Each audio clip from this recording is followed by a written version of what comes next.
Prophecy of the times of the Gentiles in Daniel. Daniel chapter 1, verse 1 through 21. The book of Daniel begins with the explanation of how Daniel and his companions were carried off to Babylon to be schooled in Babylonian religion and history in order to become servants of the king. Though Daniel 1 is not prophetic itself, it justifies the claim that Daniel was a prophet, and his interpretation of the prophetic vision of Nebuchadnezzar forms the basis for later, more detailed prophecy concerning the times of the Gentiles. The fact that Daniel stood the test of obeying Israel's law rather than giving in to the dietary customs of the Babylonians made it possible for God to use him as a pure instrument through whom he could reveal his truth. Daniel and his three companions stood out as those who were true to God when other Jewish captives undoubtedly compromised, others whose names were lost to history. Nebuchadnezzar's prophetic image. Daniel chapter 2, verse 1 through 16. King Nebuchadnezzar had a series of dreams that deeply troubled him so that he could not sleep. Even though it may not have been during an hour when the court was in session, he required his magicians, enchanters, sorcerers, and astrologers to appear before him to interpret the dream. When they were assembled, they asked the king about the content of the dream.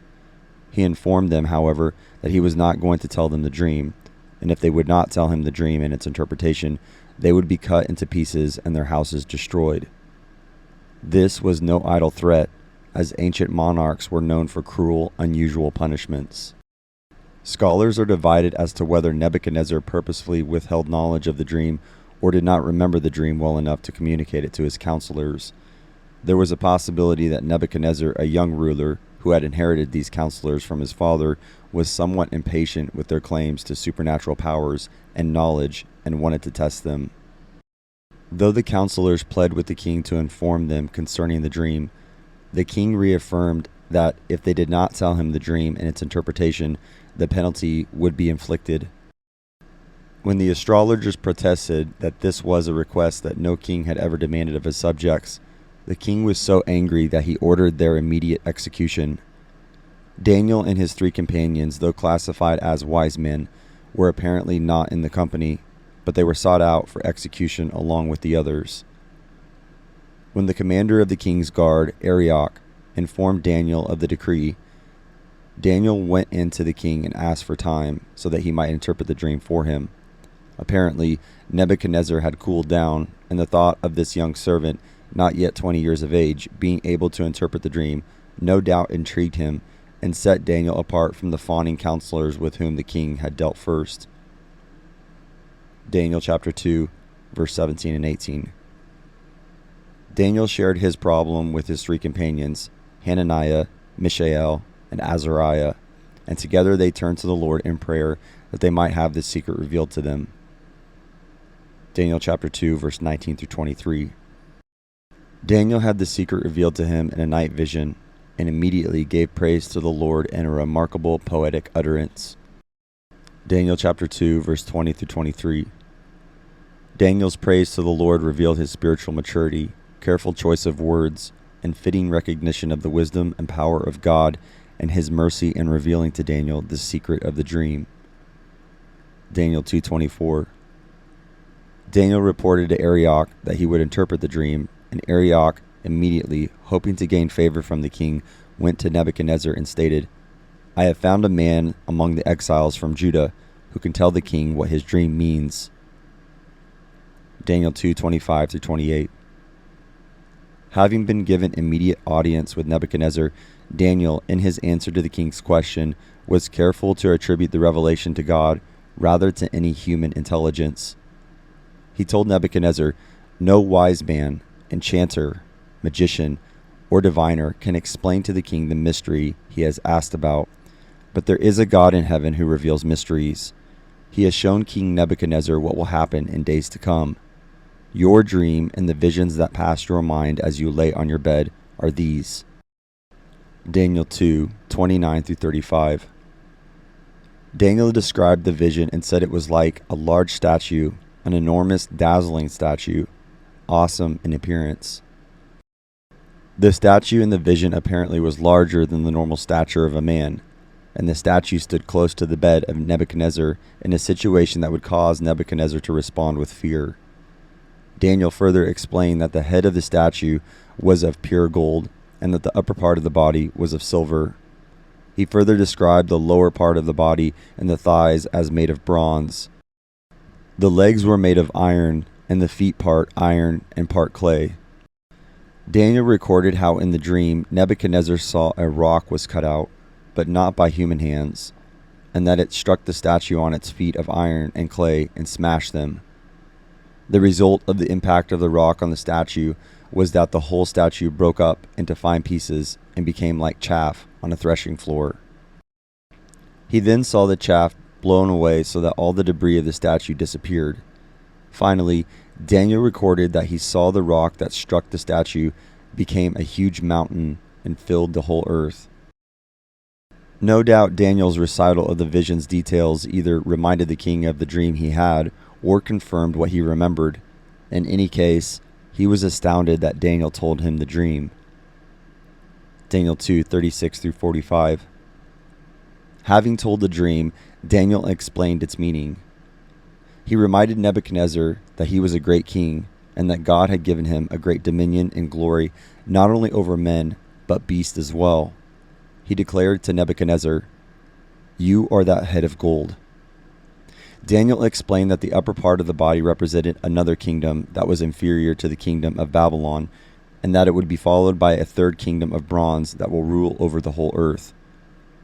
Later in Daniel, these kingdoms are named Medo-Persia and Greece, chapter 8, verse 20 and 21.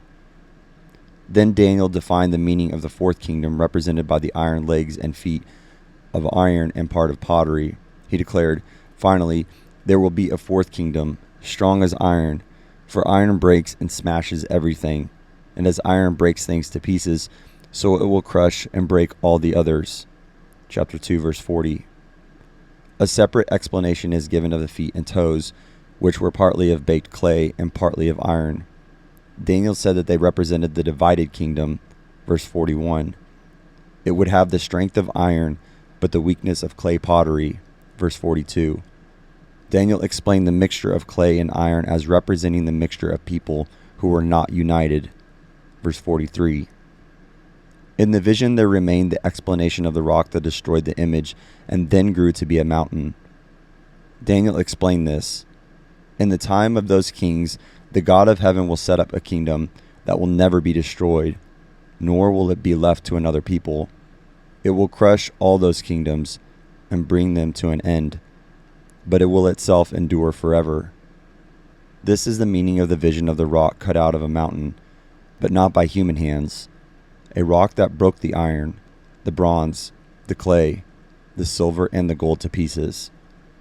The kingdom represented by the rock is the kingdom that Christ will inaugurate at his second coming. It will destroy all previous kingdoms. Daniel summarized the whole vision as God showing the kingdom what will take place in the future. Verse 45. This prophetic revelation makes clear that the kingdom from heaven is not a spiritual kingdom, which by spiritual processes will gradually conquer the earth, but rather a sudden catastrophic judgment from heaven destroying the political kingdoms of the Gentiles. This will pave the way for a political millennial kingdom that will begin with the second coming of Christ. The revelation gives no support to either the all-millennial view that the kingdom is a spiritual kingdom now on earth, or to the post-millennial view that the kingdom will gradually gain control over the earth spiritually in 1,000 years or more. The destruction of the Gentile world powers is an event, not a process, and will be fulfilled by Christ in the second coming. Daniel chapter 2, verse 46-49. The interpretation of the dream left Nebuchadnezzar overwhelmed, and he fell prostrate before Daniel and paid him honor and ordered that an offering and incense be presented to him. Verse 46. His reaction to Daniel's revelation was profound. He said to Daniel, "Surely your God is the God of gods and the Lord of kings and a revealer of mysteries, for you were able to reveal this mystery." Verse 47. If Nebuchadnezzar was searching for truth about God of heaven, he had been given a dramatic introduction. As a result of Daniel's interpretation of the dream, even though he was probably yet a teenager and either was nearing or had just finished his educational period with Nebuchadnezzar, he was given the high rank of ruler over the entire province of Babylon and was placed in charge of all its wise men. Verse 48. This was especially remarkable because Daniel was a Jew, a foreigner, not a Babylonian. Daniel was not unmindful of the part that Hananiah, Mishael, and Azariah had in the prayer that led to the revelation of the dream and asked that they be appointed over the province of Babylon. And Daniel himself remained in the court of the king. Verse 49. In one brief day, Daniel, having interpreted Nebuchadnezzar's dream, was raised from the position of a lowly slave among hundreds of others to a unique place where he, even though a Jew, was placed in charge over the entire province of Babylon and in charge of all its wise men. Up to this time, no comprehensive prophecy had been given concerning the times of the Gentiles, which began with Nebuchadnezzar and will end with the second coming of Christ. Daniel continued to serve the king as an executive administrator until Nebuchadnezzar's death in 562 BC.